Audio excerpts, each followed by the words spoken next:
திமுகவுடன் உறவு தொடரும் கம்யூனிஸ்டுகள் அதிரடி முடிவு. சண்முகம் பள்ளீச். சட்டமன்ற தேர்தலில் வெற்றி பெற்று தாவேகா ஆட்சி அமைத்துள்ளது. தாவேகா ஆட்சிக்கு வந்த 3 வாரங்களிலேயே அடுத்தடுத்து பல்வேறு சர்ச்சைகளில் சிக்கி வருகிறது. தாவேகாவுக்கு ஆட்சி அமைப்பதற்கான பெரும்பான்மை கிடைக்கவில்லை. தாவேகா ஆட்சி அமைக்கு 5 வருடங்கள் தொடருமா? கூட்டணி கட்சிகள் என்ன நிலைப்பாட்டை எடுக்கும் என்ற சந்தேகங்கள் நிலவுகின்றன. இந்த நிலையில் தாவேகாவுக்கு ஆதரவளித்தாலும் பிரச்சனைகள் அடிப்படையில் திமுகவுடன் உறவு எங்களுக்கு தொடரும் என மார்க்சிஸ்ட் கம்யூனிஸ்ட் சண்முகம் பரபரப்பை கருத்தை வெளியிட்டுள்ளார்.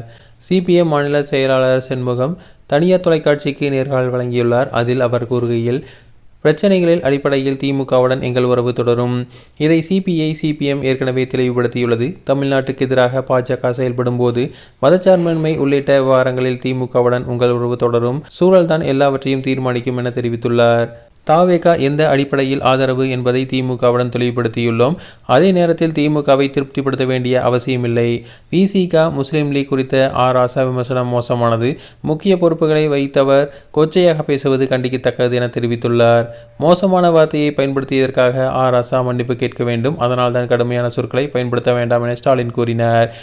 அதிமுகவை அமைச்சரவையில் சேர்த்தால் எங்கள் ஆதரவை மறுபரிசீலனை செய்வோம் என தாவேகாவிடம் கூறினோம். அதற்கு அதிமுகவை எங்கள் அமைச்சரவையில் இணைக்கும் சிந்தனை இல்லை என முதலமைச்சர் விஜய் தெளிவுபடுத்த சொன்னதாக அமைச்சர் ஆதவர்ஜுனா கூறியுள்ளார். விஜய் தமிழகத்தின் அனைத்து தலைவர்களையும் சந்தித்தார். அந்த வகையில் அவர் எடப்பாடியையும் சந்திருக்க வேண்டும். முன்னாள் முதலமைச்சர் அதிமுக பொதுச் செயலாளர் என்பதால் எடப்பாடி பழனிசாமியை விஜய் சந்தித்திருக்கலாம். விஜய் அவரை சந்தித்திருந்தால் எந்த பிரச்சனையும் ஏற்பட்டிருக்காது என தெரிவித்துள்ளார். 50 வருடங்களாக திமுக அதிமுக எதிரெதிர் அரசியலை செய்துள்ளனர். திடீரென அவர்கள் இணைந்தால் மக்கள் ஏற்க மாட்டார்கள் என்பதால் அந்த சந்தர்ப்ப சிந்தனைக்கு நாங்கள் ஆதரவு தெரிவிக்கவில்லை. தாவேகா ஆட்சி அமைக்காவிடின் திமுக அதிமுக இணைந்திருக்க வாய்ப்புகள் இருந்தன. ஆனால் தாவேகா ஆட்சி அமைப்பதை திமுக தடுக்கவில்லை என்று கூறியுள்ளார்.